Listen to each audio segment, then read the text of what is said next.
Welcome to Mythos AI, your source for Cliff's Notes on complex subjects. Join Anna and Phil for yet another engaging conversation. Ever get that feeling? Yeah. Like you're scrolling, and it's just the same stuff again and again, like Yeah. the internet's shrinking or something. Right. Well, today we're diving into that feeling of being stuck in an online echo chamber. Okay. Yeah. And we're exploring this concept called MomWave Wave. to see if it explains why this happens. So what is MomWave all about? So Wave, it's a way of looking at how the internet we know Totally. developed, right?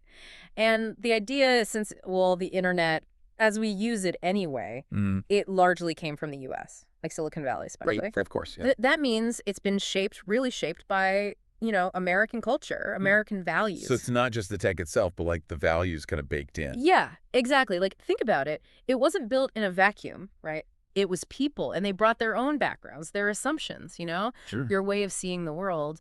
And in this case, a lot of those building blocks were American.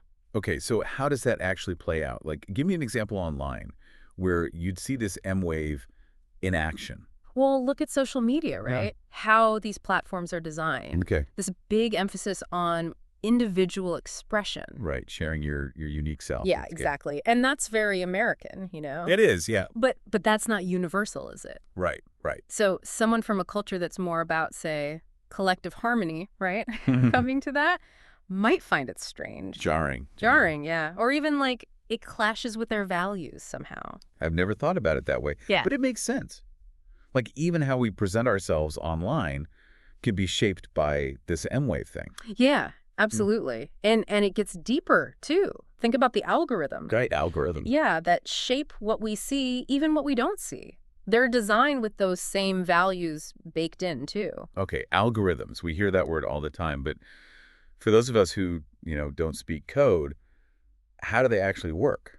So basically, an algorithm's job is to predict what you want. Okay. What you want to see online based on what you've done before. Like what you click on, how long you read something, what you share. Okay. And then it tries to give you more of the, stuff it thinks you'll like. So if I'm always clicking articles about, I don't know, sustainable living, Right. because that's important to me, it'll show me more and more of that. Exactly. And that's not always bad, right? Right. It can be helpful, like a guide, when there's so much online. Yeah, too much, yeah. The problem is it creates these loops where you're only seeing a sliver of what's out there. Right. And that sliver is based on your interests, sure, but also your biases, which might come from that MemWave to begin with. So it's like, oh, you like this, have more of it. Exactly, yeah. And here's some people who agree with you too. Right. And suddenly you're in an echo chamber, everyone nodding along, no one challenging your views or anything. Yeah. And that can be comfortable, can't it? Oh, absolutely. But, as we've said before, comfort can come at a cost. Like you're missing out on other viewpoints, other information even. Yeah. And not just information, it's like, Yeah. think of it like music. You might love one genre, Right. but there's a whole world out there, right? Different sounds, different rhythms. You got to explore that. Totally. Okay, so how do we break out of these echo chambers then? We can't just, turn off the algorithms, can we? No, not entirely. Right. But we can be smarter than them, right? Be more aware of how they work and then make choices. Right. Diversify that information diet. Okay, I like that. Diversify. So, in real life, if I'm trying to eat healthier, Right. I wouldn't just order pizza every night. Hopefully not. I try to sneak in a salad or something. There you go. So what's the online version of adding those healthy choices then to my internet plate? Well, one of the best things, honestly, is branching out your news sources. It's easy to just stick with what you know, right? The ones you agree with. Oh, absolutely, yeah. But challenge yourself, Look at outlets from other countries even. Okay. Ones with different viewpoints than you're used to. So, instead of my usual news app, I should check out what The Guardian's saying, maybe Al Jazeera, even something like the Japan Times. There you go. See, you get it. It's not about agreeing with everything. Right. It's about understanding how the same story, the same event, Yeah. can be seen so differently by different people. It's about realizing there isn't just one right answer all the time. Right. Exactly. And, speaking of challenging our views, I'm thinking about all those articles people share online. Sometimes it feels like everyone's sharing the same one. Oh, yeah. And it might be well-meaning, but it's not really new information or challenging my thinking. That's such a good point, right? It's not just about where we get info, but the quality of it. We have to be pickier. Pickier. Okay, so how do I do that? I know I've shared things without really thinking critically about it first. Oh, we all have, believe me. But one thing that helps, next time you're about to hit share, Yeah. pause just for a second and ask yourself a few things, like, where'd this come from? Is this source reliable? Okay. What biases might the author have? Are they showing both sides or just pushing one angle? So taking a beat to actually think before I share, Exactly. like instead of grabbing the first pizza slice, Oh, right. I'm actually looking at it, making sure it's cooked, the right toppings.